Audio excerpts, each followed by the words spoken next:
Hey you, and welcome to this video where I will help you out how to create a live account on FB Markets. Right now we are here on the website fbmarkets.eu and we want to create our own live account. So what we're gonna do is click right here on open live and then he will send us to this page.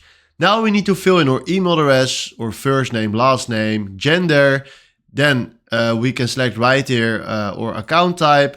And then country, preferred language, phone, select this one and then I'm not a robot. Then he will send us to the further information and then you need to give them answers for all the questions.